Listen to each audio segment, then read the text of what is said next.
Hello there, Internet. Daniel here from the Next Issue Podcast. Today, as you saw in the description, we're going to be talking about that Meet the Kast video that we got from Mortal Kombat a few days ago. But I can't do this alone, so I brought in some experts. As I like to call them, the MK Podquest crew are here with me. Please welcome Neal and Corey. Hey, guys. Howdy.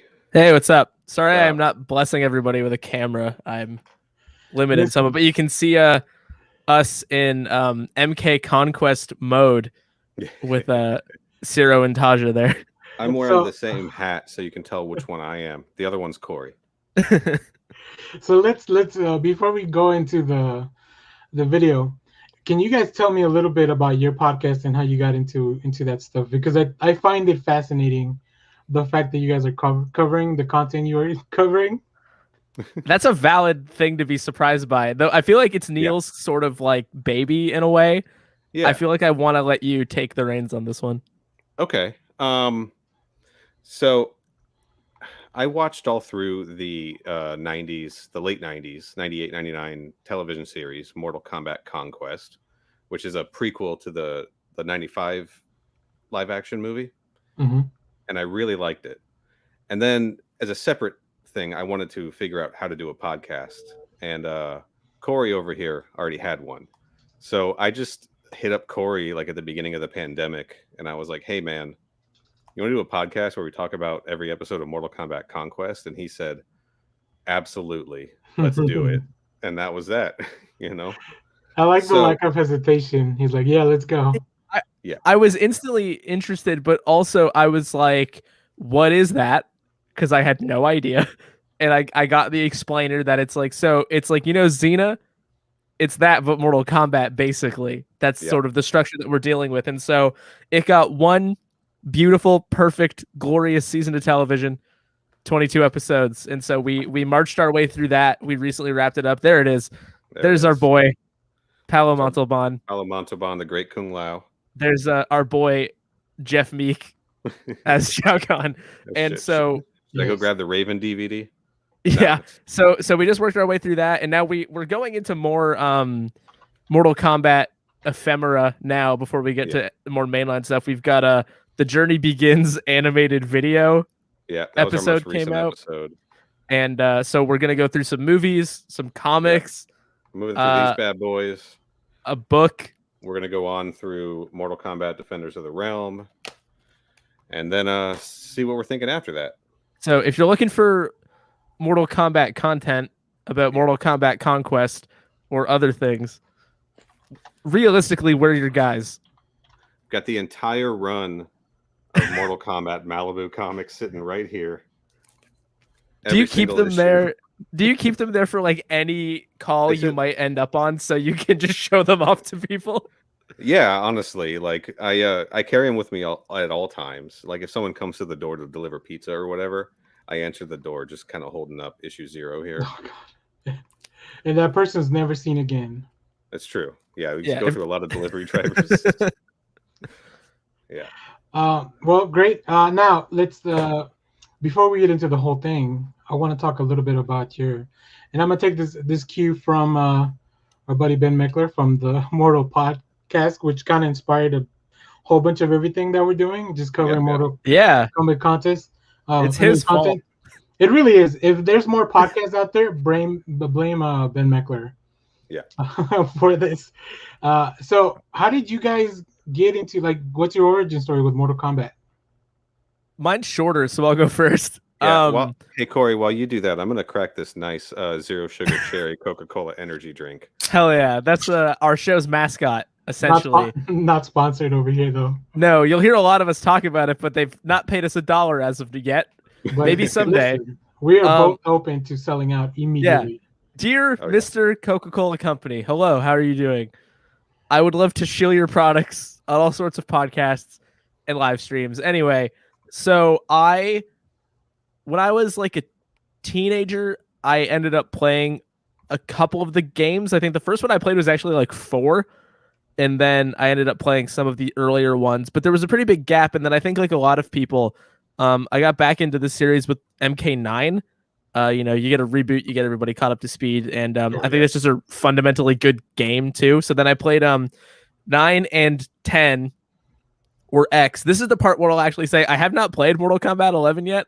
I know the gist of it. Obviously, I've heard quite a bit about the story, but I haven't bought it. I haven't had a chance to play it. I didn't have anything to play it on. So what happened instead is that I had played a couple of the games, and then like Danny was getting at, I listened to Mortal Podcast a lot. It got a lot more deeply invested in the lore than I had ever been previously. And that is how I fell into a group of people on the internet who are also deeply invested in the lore of Mortal Kombat. And from there, it's just spiraled ever since. And now there is a Photoshop picture of me with my face over Kristana Loken as a relatively unremembered Mortal Kombat character. And it's something I care about a lot. So that's how I got there. Yeah.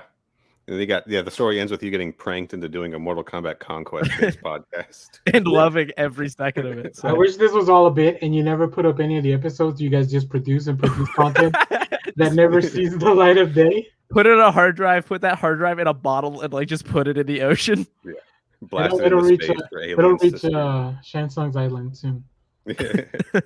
We call it Shang Tsung's area. Yeah, it's a very important distinction. Yeah. Apologies. Neal, how did you get into Mortal Kombat? All right. So I was in elementary school. I didn't really become aware of what Mortal Kombat was until Mortal Kombat 2. Sorry, I just uploaded this. So this is what you guys just covered on your podcast, I believe, right? Yes, that's correct. Yeah. Why is Hank Hill? Look at that dweeb. He's such a fucking dork. Both of the guys in the background. The other guy just looks happy to be there, but like right? dude on the right looks like somebody came from like a tactical fishing store. It looks like Hank Hill is going to the tournament. Yeah. And look at those wild panty lines on that guy too. That's unnerving. He's protected. Jesus. Guy on the left though is just thrilled he got invited to a party. All right, sorry to cut you off, Neal. No worries. So I was in elementary school, 3rd or 4th grade. I don't exactly remember. And it was when Mortal Kombat 2 was coming to home consoles when I really became aware of the series. And because I had a subscription to GamePro magazine. So brag. Mortal Kombat was all over GamePro back in the day. And yeah, I don't know. I had friends like coming to school asking to borrow my new copy of GamePro so they could copy down all the moves from the strategy guides, that came in the magazine, all the moves and special like fatalities and everything. Hey, some of us couldn't figure it out on our own, all right? Right, yeah. I certainly couldn't. What's Reptiles? Back down, low punch, I think. That's his. My favorite thing about those games is when they finally decided to come with that cheat code to do a one-button thing. Oh, yeah. I was like, this is my speed right here. You gotta get. Yeah, I think you could do that in the old ones with like a Game Genie or whatever. You could get your one-button fatalities. But I didn't get to own any of them. My friends had them, and my older brother's friends would bring over Mortal Kombat 2 on the Super Nintendo, and I get to play that and just get my ass beat. And my friends would bring copies over. The first one that I owned was actually, and owned is I didn't own it. I borrowed it from a friend and never gave it back, and still have it to this day. I believe the word for that is stole. Borrowed from a friend. And never gave back? But he never asked for it back either. He moved on to other things. So it's like a charitable gift. Yeah. I actually have it on the shelf over there. It's the Game Gear copy of Mortal Kombat 1. And it actually has his initials written on the label still. Never forget. Do we think he might be watching? Like, is this? I hope so. No, I don't think so. I haven't actually, Neal, let me tell you, this was an elaborate sting to get that game back. I apologize. It back. There's copies all over the place. It's like $12. Like, I'll give him the $12 if he wants it. But yeah, that was what kicked me off, and I played that obsessively on my Game Gear, and over the years finally got like copies of Mortal Kombat 2 and 3 and Ultimate 3, but like I wasn't like deep into it until honestly the 3D era, right? Like by the time Mortal Kombat 4, or I guess Mortal Kombat Gold on Dreamcast came out, there were just better fighting games. Yeah. but the 3D era came out, and a friend of mine picked up Deadly Alliance for the Xbox, and we used to do these like massive.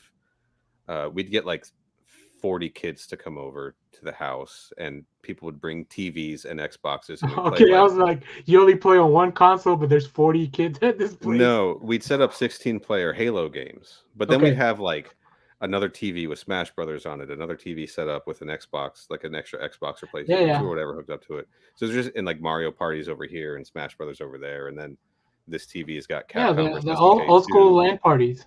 Yeah. And we got Deadly Alliance going at one of these things. And it was a big fucking hit. So the 3D era, the Deadly Alliance, Deception, and Armageddon series like pulled me back in. And I played the shit out of Deception and Armageddon. I'm pretty famous for being a huge fan of Mortal Kombat Armageddon because they had those strong conquest modes, the single player story modes, you know? I thought you were gonna say just because Taven is in it. All right, so let's clear up a misconception right now. I'm a fan of the conquest mode in Armageddon where you have to play as Taven. That's why I'm a fan of this Taven. Feels like not historical revisionism. I feel like you're just a big good character. Taven stan. Actually, no, I mean I am, but I'm just whatever semantics. I think you're backpedaling. Listen, Taven looks cool. I can't blame him. I mean, I am a Taven fan. I'm not so much a Shujinko fan, so I guess there's something there. I got a sucker for a face tattoo. Yeah, they all had them in the 90s. Yeah.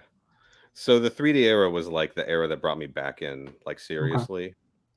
And then I took a break for a while, came back when 10 came out, and then went back and revisited 9. I'm a big Injustice fan. I love the Injustice games. Oh, hell yeah. So I made it a point to fill in all the Mortal Kombat gaps in my history. I also definitely loved the 95 movie and just like did karate kicks off the couch watching it on TV and shit like that, I just got that. Nice. That Steelbook that Best Buy was like trying to not give me. That they were unlawfully withholding from me. And I'm here with my 3-film collection. Hey, Jason. I see Jason's in the chat. That's wild. The fact that there is like a big chat thing you can do. This service has everything. Dude, this is like, if you want to just communicate with people live, and we're not sponsored by StreamYard either, but we'll again, if they want to pay us. Yeah, for sure. Sell out. Well, I mean, I'll just be brief so we can get into the main topic, actually. When I found the Ben's podcast, like, I always played a little bit when I was a kid because I had a Super Nintendo. I think it was Super Nintendo that I had for. Yeah. And yeah, it was cool. Like, I like the games. I was always more of a Street Fighter, Killer Instinct player, because I'm not very good at these fighting games. But it was just cool. But when I found Ben's podcast, and I was like, oh shit, I didn't realize how much lore there's into this shit. Like, I went back and I started looking and listening to the episodes and just revisiting the comics.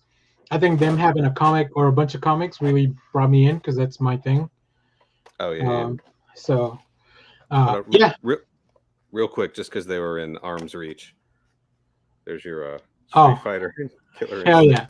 That like within its arm reach. I want to tour that room later. That's dope. Yeah, no, Killer Instinct, my favorite. That version of Killer Instinct is my favorite game. Also, Samurai Showdown.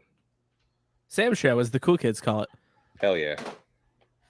Before we transition, one thing I love about your podcast is, and then we'll move on to the movie. Thank you, Jade. Thank you, Jade. Big shout out to Jade because this is awesome and yeah, super cool. Jade also did the art for Corey's podcast. They made another one, right? And there may be a new iteration of that coming soon, so stay tuned. Oh yeah. Yeah, I may also have something coming from Jade. So Jade's about to get paid. Guys, if you're not following Jade, I'll Jade put a link sketches somewhere. on Instagram. Yeah. Jade_shark on Twitter, I think it said. Really cool art. Yes. All right, but now let's go on to the main show and the reason we're here. Can you believe they're making another one of these? I'm great. I'm glad about it. I'm grateful. I get to double dip. It's a great time for me personally. I think it's been very interesting reading the the comments on the thing that we're going to talk about, the Meet the Cast featurette. Oh, I didn't even look at those. They say really weird things. Like, people keep saying stuff like, hang on, there's one here that was really good. Carlos said, even if it doesn't turn out great, I still give massive respect to the work they put into it. Or like, I mean, good for Carlos. And but it's like, or people are like, this is going to be amazing. And like, I hope this is going to be really good. And it's so interesting to see that, just because you have this cycle with like every video game movie, quote unquote. And then people usually don't end up stoked at the end most of the time. So fingers crossed. I think that based on everything that we've seen up to now, there is huge reason to be optimistic. Totally. Let me tell you the thing that got me the most excited after watching that featurette. Yeah. And this could be all bullshit because, I mean, whatever, directors talk. But the way the director was talking about the movie, and like he was really trying to understand and elevate the characters and bring them into this world. I was like, I want somebody that, I think when a fan of something makes something, 9 times out of 10 is going to be really good, because they understand what the fans love about the whatever franchise or property. Mm-hmm. Right? It's like, as much as I love the Christopher Nolan movies, I don't know that he's like the biggest Batman fan. He made his own interpretation of all that stuff, right? Right. And as much as I love the 90s movies, the Mortal Kombat, well, Annihilation not as much, but I really like the first one. Like, I think we just watched it recently with the Discord, and I think it holds up really well. Like, there's obvious things that don't hold up, but as far as being true to the game and all that, the characters, I think for the most part it holds up. I think so. Totally. I also think now was probably the right time to do this version of a Mortal Kombat movie, the one that is a bit more, I'm reluctant to use the word serious, but it gets across what I mean. Like, the one that's a bit more, again, grounded, maybe not the word. People are going to be like throwing fire around and like fighting invisible reptile men. But like, right.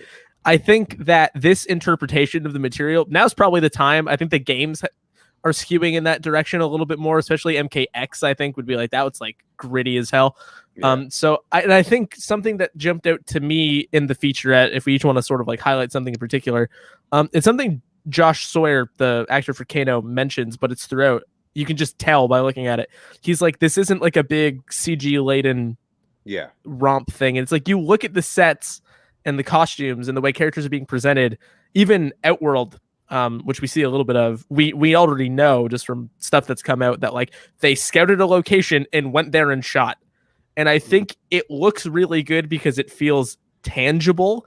And I think because it's such a physical game and it's like fighting, and like being really tactile, I think it looking like that helps a lot. Yes. To being like, this feels like a real thing that's actually happening. Yeah. I mean, look at this. I'm showing my screen some of those shots from the featurette. Yeah. And I'll do that throughout the thing. But yeah, I mean, look at this world. Like, this is I imagine this is our world. Yeah, I'm assuming. Yeah, that's what I'm assuming. It looks like they're going to get Goro, if I had to guess where they're going. Yeah. Because we've seen Goro in the original trailer. Could be his brother Durok. It could be Durok. Shout out to which I just learned about him through you guys. Journey begins. Shout out to Journey begins. Yeah. Sometimes you don't always win. Yeah. The egg. You don't always win the egg. That's how I've always lived my life. Is you have to remember that you don't always win the egg, and that's just life sometimes. I think you made a great point about the director seeming really invested. I know that sounds silly to say because like I would certainly hope the director of a movie is invested in what's happening. Yeah. And obviously like this is a featurette produced by Warner Bros. They're gonna want to make it sound like everybody's really into this. Yeah. But you do get the impression from all of these actors and the creative team that they present here that like they really believe in it in a way that, not all movies get this kind of marketing insofar as you don't always get the thing where it's like, here's the whole cast talking about how into it they are. Yeah. Right. So that's probably a good sign where if nothing else, it will at least feel like cohesive and like well put together. There he is. Look at him. Doesn't he look amazing? He looks so good. Oh, and we know, Slow he down, turns, Corey. we know he turns into a dragon. Hold on, Danny. I'm going to send you the horny alarm sound effect. I don't know if I can upload this, but I mean, if we can play it. Okay. Have it on hand for later. Yeah, for sure. I love that you guys drop sound into your podcast. I'm too lazy to do that, but well, the comedy's got to come from somewhere. It's not. And if it's not coming from us, us, it can come from sound effects. Yeah. But yeah, I think that again, it sounds stupid to say a lot of my main takeaways because they sound like givens, but it's like they talk about in the featurette, the actor for Sonya, whose name is not in front of me. I got you. Listen, I've said it before. Podcasts and YouTube lives, 20% of them are just people trying to remember names. Jessica McNamee. Yeah, thank you. Jessica McNamee, she talks about the end about seeing all the characters in costume for the first time and it feeling, again, very like tactile and real now. And they also talk about you need to get actors who are able to do the things being asked of the characters to make it feel better. And you watch the trailer or things that we've been able to see in other featurettes or whatever, and it really does. It doesn't feel like they got a bunch of dudes on wires and blue screens and just are throwing people around. And I think the fact that they're leaning into a degree of believability because these performers are all very capable is probably the best decision they could make. I mean, Hiroyuki Sanada as Hanzo Asashi is perfect casting. He's got martial arts and, samurai movie experience, all kinds of shit. Joe Taslim, of course, from The Raid. I think comes for us. Like that guy he's the real deal. Like they cast people who could look at this casting. Holy shit. Like the casting's perfect, honestly, like down the board. Yeah. It's so cool, which one of the things that I like the most is that it really shows how diverse this world is because everybody looks different. Like they all come from all kinds of places, which was kind of the point of the game, right? It's all of Earthrealm's warriors versus all these people from all over the place. I do want to ask, when will people stop getting so close to Sub-Zero? Trying to shoot him? I feel like you're asking for problems anytime you do this. And like though you can tell in the way he's looking at that bullet that he just froze, he knows what he's about to do. Yeah. He's about to ruin this man's day. And he already did it in the first Mortal Kombat movie when he froze Sonya's gun, Yeah. Right. I love a good callback. Yeah. Yeah, they keep trying to shoot him in the face and like, no, you gotta do it from far, far away. Yeah. Now a question I have for you guys. We've seen Melina, but will Katana be in the movie? No, they gotta save something for the sequel, honestly. Like they said as much about why Johnny Cage isn't in it. They're like, well, if we make another, we have to have something. So I think my guess would be this is probably very Shang Tsung centric, and moreover, based on the marketing, you can assume it's very Scorpion and Sub-Zero centric more than anything else. Yeah. My prediction is that this movie is very much Earthrealm based, kind of like. Thank you, Jason. A lot like the first movie, the first game, etc., where everything kind of took place on Shang Tsung's island. I don't know. I don't think we've really seen any indication that Shang Tsung's got an island in this movie, have we? We haven't seen any like. No, I don't think so. No, this feels very much like it's not. And honestly, thank God we're not getting the. Raiden is here and he's getting the guys and we're going to the place and we're fighting the tournament. Like, we've seen that so many times, and it's like, we may as well. Movie, Journey Begins, the comic book, the Malibu comic book, the Scorpion's Revenge. We've seen that. Like, so I think I'm grateful for that, and I think recentering the story helps make it feel a little bit more unique. Yeah, and I think that will go a long way. It does appear to be primarily set in Earthrealm, like you said. We see right at the beginning, Sub-Zero is just walking down the street, going to the bodega, I guess, just to hang out. Gonna get a sandwich. Toyota Corollas in Outworld. What I'm hearing from you guys is fuck off, Raiden. You know what? We got some feelings about Raiden. Kind of. Honestly, kind of fuck off, Raiden. I will say, I don't have a read on this film's Raiden at all yet. So he can do... he can do whatever he wants, and maybe I'll be all for it, you know. Yeah. Maybe I won't. Another highlight for me, and I don't know if I've said this before, maybe sometime on the Discord. Cabal is one of my fucking favorite characters. It looks rad. Looks sick as hell. Here, look at this shit. Major Fulgore vibes. Yeah. From Killer Oh, Instinct. right. Can we sidebar? Can we get a Killer Instinct movie? Where the fuck is that? Why has nobody tried that? I think if this does well enough, you know. Yeah. It kicks out the fighting game adaptation movie again. Also, all of them. Importantly, again, like you look at Cabal, and your first reaction to Swizzle is like sick as shit, and you're like, yeah, totally. Yeah. But, you know how there are other movies where there will be a really elaborate costume, but part of it will be CG'd in. Like they'll just wrap green over somebody, and then they're like, "We'll do it later." That looks like they made that poor actor get in that full suit every single time with a big bulky helmet. Yeah, and I appreciate that. Shout out to who once again I don't have these people's names. I have there's a big list in the description, but it's formatted in a way that makes it hard to read quickly for the actors' names. Shout out to I don't see him listed. Drum roll, please. Well, I will say, Corey, you didn't have to call out X-Men Apocalypse like that on my podcast. Daniel Nelson. Shout out to my man Daniel Nelson. And I think another. See if he's done any episodes of Pacific Blue. Please. Another thing that I think has been nice from this featurette, because again, hearing it from the actors is always nice.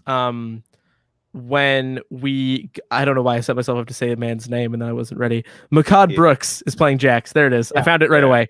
And he's talking about like, okay, so you're playing a video game character and you want it to be like huge and larger than life, but you also have to find something actually in there to ground and make feel more accessible, I guess. And I think the whole movie sort of feels like it's doing that. The director, Simon McQuaid, sort of talks about like, you know, it's got artistry in it and it's got like a compelling story and it's got these characters and everybody's talking about like it has also got this really aggressive violence. Obviously that appears to have a little bit of blood on it. Wonder how that got there. And I think it's just the overall impression that I get is the mindset was right. Regardless of how the final product actually turns out, if we all see this movie and hate it, which I hope we don't, and I don't expect to, we won't.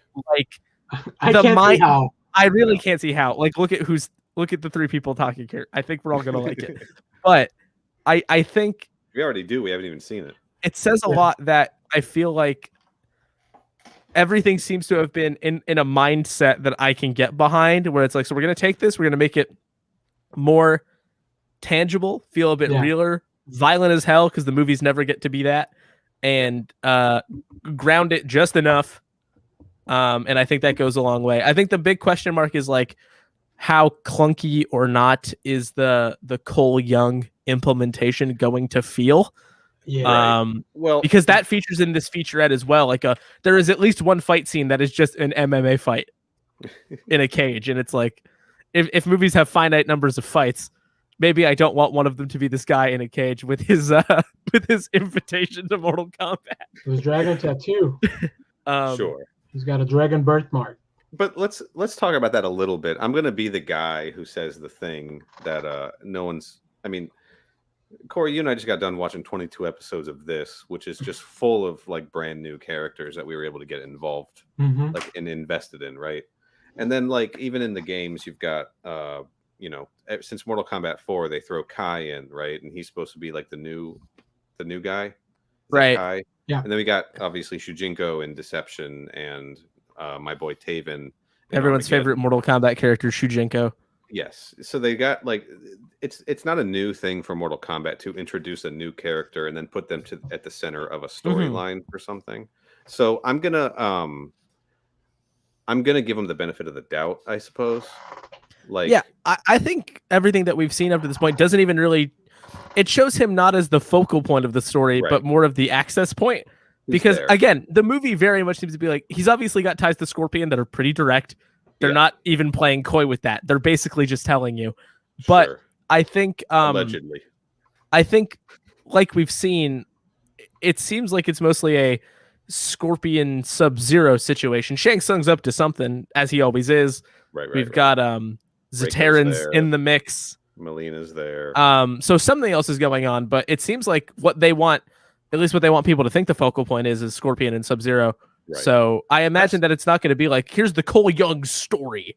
You know, like we're not going like, let's fucking go. We all love Cole Young, baby. But again, I hear Louis Tan talk about it, and I'm like, he's all in. I love this guy. Yeah. I do think, I think he's going to be more of a focal point than the advertising has let on. Almost certainly. Yeah. They're gonna focus the advertising on the popular characters, and the Scorpion Sub-Zero rivalry is like a big, that's the thing that the person who hasn't played Mortal Kombat since the first game is going to recognize, right? Yeah. Like that's the thing that's permeated the culture the most. I think about Cole Young as like this, he's the everyman. He's the normal person who gets pulled into this world. He's the Striker analog, right? So like at least we're not getting Striker as the protagonist of this movie, right? Could you fucking imagine if they were like, you know what we need? We're gonna do a fucking Striker movie. We're doing a cop movie. Hey Danny, real quick, am I allowed to swear as much as I have been? I followed Neal's lead. As long as YouTube doesn't kick us off, I don't care. He started swearing, and then I started swearing. I started swearing almost immediately. I was gonna tone it back, and then I'm like, Neal's just going for it. I'm just like right in Podquest mode right now. So. Yeah. So, and I think like you look through the featurette, and you've got something we haven't talked about yet. There is clearly a part where Kung Lao throws his hat at Reiko, who's got a big hammer. It took me, I had to go frame by frame through that part and then look up the cast list. I'm like, who is this big ass dude with this hammer? And I'm like, oh, it's Reiko. Weird. Yeah, they don't go they don't go nuts with the eye makeup, which is he's also just like a big beefy fight you guy, which is not what I remember his whole vibe being. Well, I'm gonna you say that about the makeup, but then look, Melina's always got the bloody face. The bloody face in her mouth. So choices. I like that though. Me too. I think it's like that's why I would have loved to see Reiko with the full on. Yeah, the whole. I think I saw them described at one point by somebody as just like eye diamonds. Yeah, Danny, I'm sending you something in the Discord if you think you can get that put up. Oh. We've already got a perfect representation of Reiko on screen. I'm not checking what this is. I want to see it on the stream like everyone else. I don't think the world's ready for that. Yeah, I'll try to put it up. Okay. Yeah, and then I noticed that there's like a bit of new footage in this featurette, not like an overwhelming amount, and I'm kind of grateful for that because I wouldn't have wanted to see a ton more than I already had. Yeah. But yeah. Earlier, I definitely said an actor's name wrong, but I just had that thought. I can't remember which, so sorry to whoever I did that to. They're definitely watching, and they're definitely offended. They're definitely watching, and they're definitely upset. But yeah. I'm clicking back through it, and you're seeing again. One of the things that I talked about is like you get a shot, and it's in this one it's Sonya, Kano, and Cole, and they're walking across this like big, walking toward camera on this big like jacked up rocky dune, and it's like again it's cool that they bothered to go find the place to shoot this rather than just like we're on the back lot, we got a big blue room, right, we're gonna figure it out. I can appreciate that level of and then there's a part near the end where Sub-Zero is like opening a cave, like it's Jungle Run or something with his force magic that he's doing, and I appreciate how like tactile it all looks. I think that's what's going the longest way for me is that it really, I think you look at the first movie and I love how like fantastical and thank you. So that fucking middle manager. Look at that pencil pusher. Okay, so for anybody who hasn't seen Conquest, also he just kind of talks like a regular guy. Yeah, like he just is a dude. Like I wish that show needs to be like remastered on Blu-ray, so we could really get this. Does he ask to be CC'd a lot on emails? Like he definitely. Yes, 100%. I swear in my mind he walks around the cobalt mines with a clipboard taking notes. Yeah. So, but yeah, I think the overall impression that I'm getting from this too is that it does feel like it's taking the writer Greg Russo made some choices and some changes to how things seem to have normally worked, but like in a way that I think could be compelling. Like, clearly this is not like, we're not just getting Reptile and it's not going to be like a dude in a green suit, for example, of something that seems like a pretty significant change, but it's like, I'm into that, I'm open to things being a little bit shifted from what we're used to seeing. And I think that's been cool. I think the biggest thing though is just like it all looks so good. All the costumes look really, really good. Like, yeah, I was going through before we raycode. I really like how I feel like we never think about the logistics of Kung Lao keeping his hat on. So the fact that it's got like a big strap like a helmet, I really like. You see that? You see the strap in the games. Yeah. But like I just think it's funny seeing a guy wear the hat for real, and it's got like a big helmet strap on it. I like that we haven't really seen Raiden do anything yet. We did see him pick up a dagger this time around. Yeah, and he definitely does some lightning stuff. Now, is it a Kamidogi dagger? I don't think so. That would be unbelievable. If you're not about the one being. That would be sweet. Jason just sent me a couple things I'm going to give you, Danny, to post up. Okay, we'll see how many I could get up. This is elaborate. Yeah. Thank you, Jason. Thanks for giving me a little bit more work. It's our movie version of Reiko. Oh, fuck yeah. Okay. I mean, yeah. Keep talking. Apparently, I don't know what I'm doing. So I think as much as Jax looks so dope. Holy shit. He does. Dude looks cool as hell. Ice cold. Obviously, Scorpion and Sub-Zero, like they left nothing on that design table. No, they were like, we're gonna make this sick as hell, and we will. I love elements of costumes that don't really make any sense. By what I mean is like, so that picture of Scorpion, his like shoulder pads are spiked, and it's like for a dude doing martial arts, who's like probably raising his arms quite a bit, the logistics of spiked shoulder pads seem like a bad idea. Just in proximity to your whole head and neck area doesn't seem like the best choice, but it looks tight as hell, and I'm all for that. Yeah, Neil, I don't know what type of file that was. They won't let me download it. Yeah, that's because I fucked up. Sorry, Jason. Hold on, I got it right. Okay. Yeah, please stop sending me viruses. Or I won't have you back in the show. They are. The viruses came from Jason. When you'll see when you open those. Oh my god! The calls are coming from inside the house. This is definitely gonna get us kicked off of YouTube. I just noticed someone said Shang Tsung is probably my favorite character. I hope they do a good job with him. It seems like he's got a huge like on-screen presence. Like he's got the impression that actor leaves is just like, oh, I don't want to fuck with this guy shit. And I like that. I like that it's just like, oh man, he's like walking out of smoky magic fog. Yeah. He just looks like dope. On the scene. Looks great again. And I have a lot of confidence in that. Yeah. Few people are, but they should have gotten Bruce Locke back. Neil, we can't spend this whole thing retconning it until it just becomes. Why not? Are we writing the Mortal Kombat movie? I'm in. Yes. I mean, listen, I've read some of the stuff that people written on the Discord, and holy shit, like we have thoughts. Yeah, it's almost as if we like this shit a lot. There's one thing, Corey. I feel like we have a duty to talk about from the footage here. All right. Tell me. All right, Danny. I knew somebody was gonna say it because if Danny didn't, I might have. So is this fan art? Is this behind the scenes? Yeah. Well, I think it's highlighting Reiko's. He's got the eye diamonds, but they're like scars, right? And they're not really diamonds. So.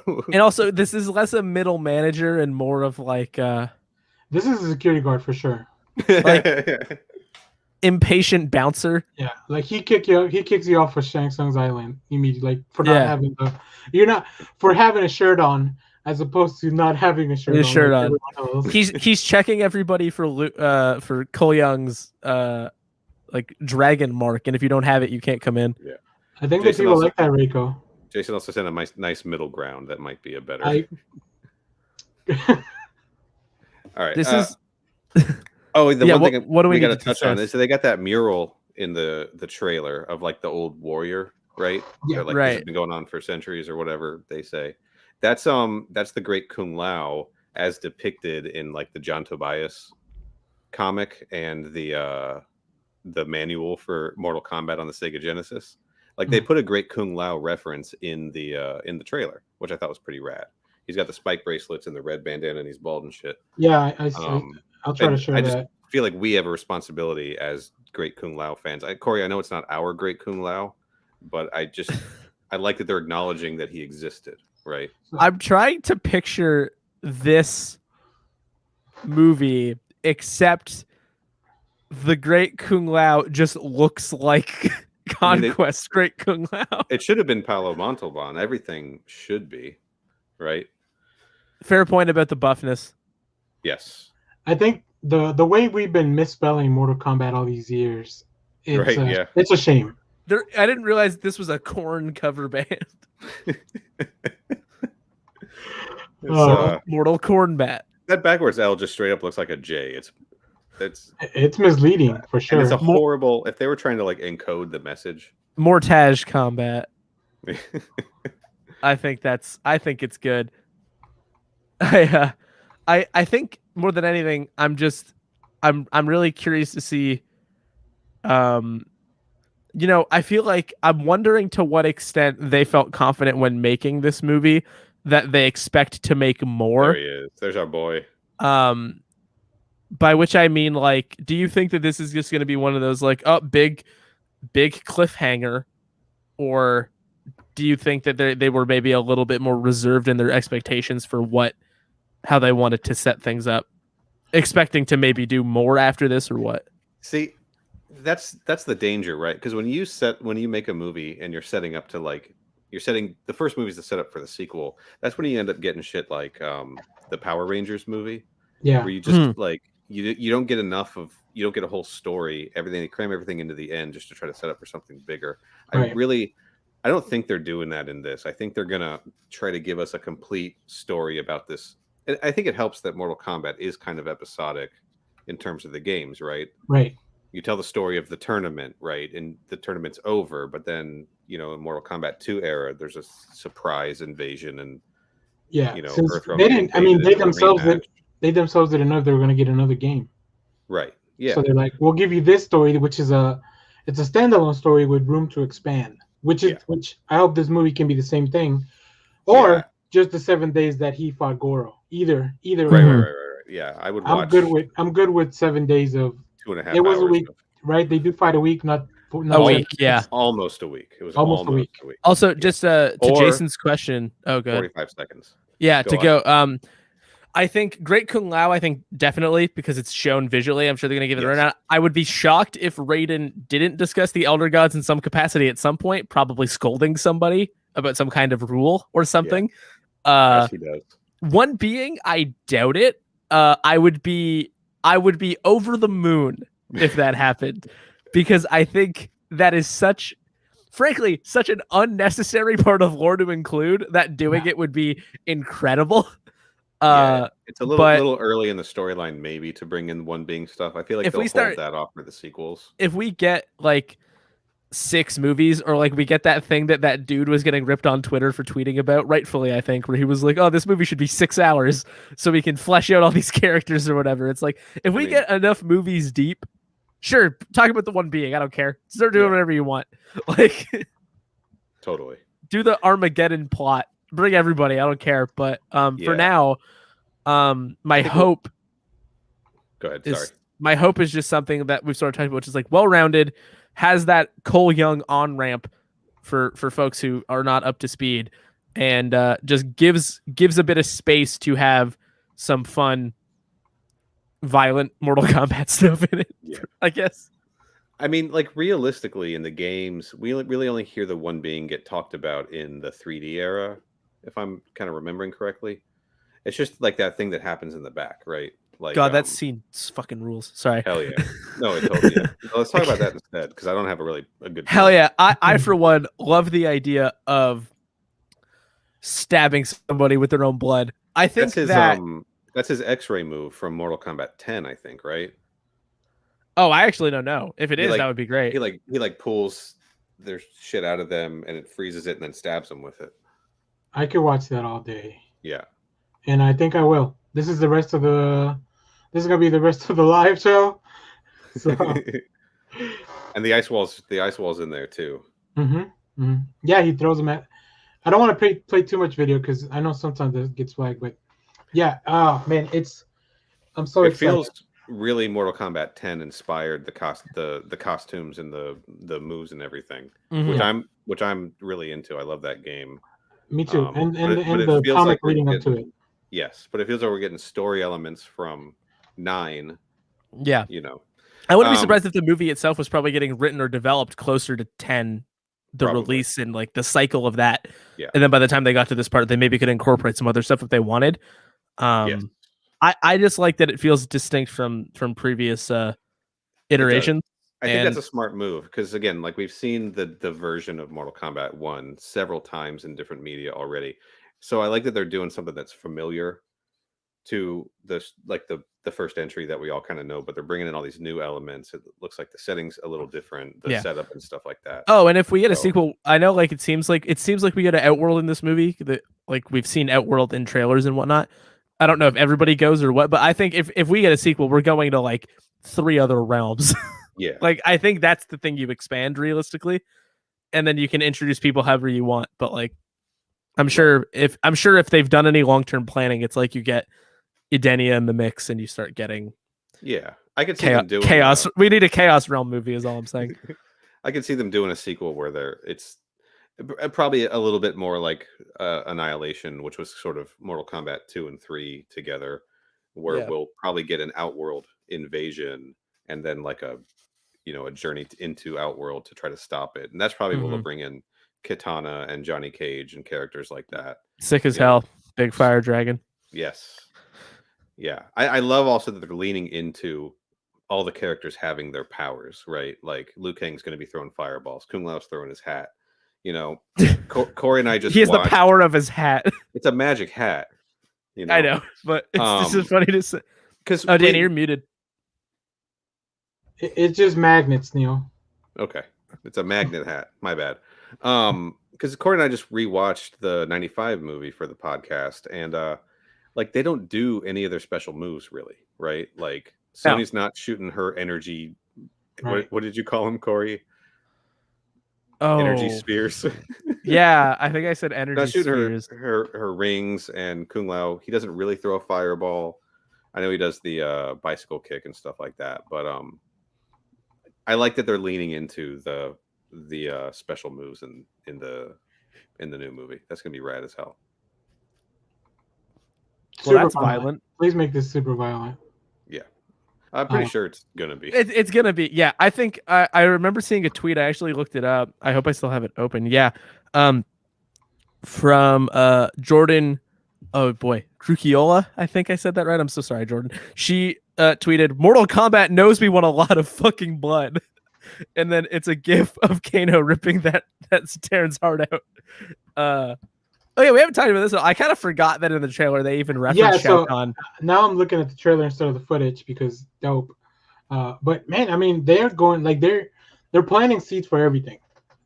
Yeah. Unless they're gonna show Shao Kahn, which I don't think so. But they're planting seeds for everything. I kind of hope they don't. I kind of hope they don't even tease anything. Like let that be the tease for what's coming next. Don't give me like a post-credit scene or anything like that. Like just in case, right? Don't set me up. You know what? You don't want Shao Kahn grabbing the hammer like I'll do it myself. No, not really. I don't. Like I would love this to be. You can sit down and watch this movie and be satisfied at the end of it, and then just have the next one come out and we get all the new elements. I don't want them teeing up anything that may not happen. You know what I mean? Yeah. I think a lot of movies, like we talked about Power Rangers and stuff like that, and I think especially in trying to copy the MCU formula to death and not getting it off the ground, which several things have already done. Like, here's the thing. Here's what they did. They had some kind of a plan, but also they had to make like movies people liked first. Yeah. So like make a good movie, see how people receive it, and then take it from there. Like you can have ideas, but I think when you become preoccupied with the idea of we need to plan, you start losing focus in a way that is not good for watching a movie. Hell yeah. One thing I want to touch on real quick, and we can start wrapping it up soon. Sure. Is Kano a good guy? What the fuck is going on? I get the impression he is, yeah. They had the bios, the character bios, and they don't explicitly fuck. It's hard to say words sometimes. They don't explicitly say he's a good guy. They say he's kind of like a rough and tumble, outlaw kind of guy. I think he just got pulled in. I think my prediction is he will. He just got on the boat at some point. He just got on the boat. Yeah, he just got on the boat, not knowing where it was gonna go. Like I think the Sonya Kano rivalry, Jesus Christ, the Sonya Kano rivalry. Oh boy. I don't know. Nobody looked that up. We cannot speak to anything you will see. I don't know what movie you are gonna watch, Neal. I think the rivalry is still there, and I think they're doing a little play on how, like in Mortal Kombat canon, Kano, Sonya, and Johnny Cage team up to fight Goro, so they have to like ally at the end of the tournament. Is this supposed to be Cole? That's actually it is Cole. Taven. Yeah, that's clearly the armor of the gods that Taven wears in Mortal Kombat. To give an actual answer, yes, that is Cole. It's Cole. Clearly, yeah, Cole. We all knew that. So I don't know that I love the Goro look. I'm going to be real. That puppet from the '95 movie looks great still. That was pretty rad. And of course, the CGI Shokan from Mortal Kombat Conquest also looks just aces. Can't make a puppet jump like that, though. I mean, I guess Jim Henson could. Sure, yeah. I mean, that was a dude wearing a thing on his shoulders. He could probably jump pretty good with a trampoline. All right. Anyway, I don't know. Before we wrap up, yeah, finishing strong.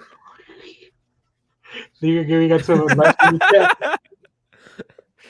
Neal getting absolutely and justifiably blasted in the chat by Moonglade Chica. That's Sarah. Hi, Sarah. This is Neal Unplugged.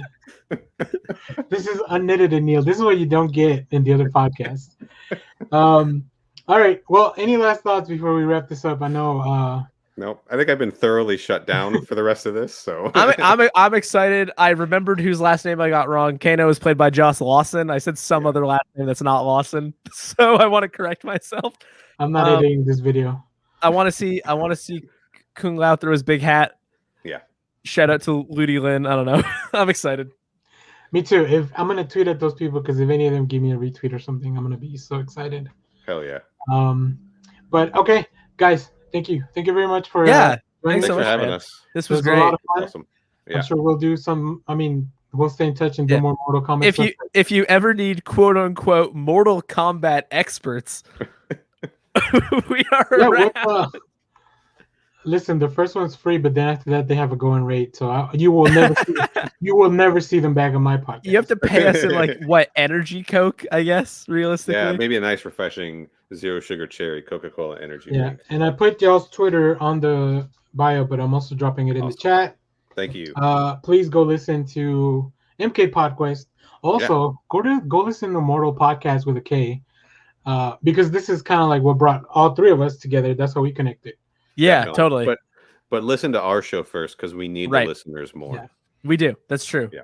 That's true. Yeah, we don't write Kipo and stuff like we're not writers of good stuff that could just coast stuff of that. Right. Yeah. I'm gonna send this to Ben because none of us have hung out with Danny Trejo, for instance. It's true.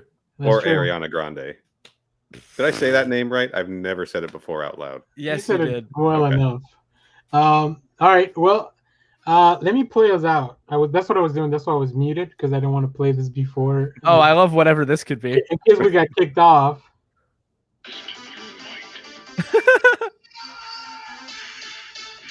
And if this kicks us off, then I'm okay with that, because this is the end of the stream. Like, comment, subscribe. Thanks for watching. Share the video, guys. Once again, thank you very much. Thanks, Danny. Thanks, man. See you guys later. Thanks, everyone. I'll try to have a camera next time. Well,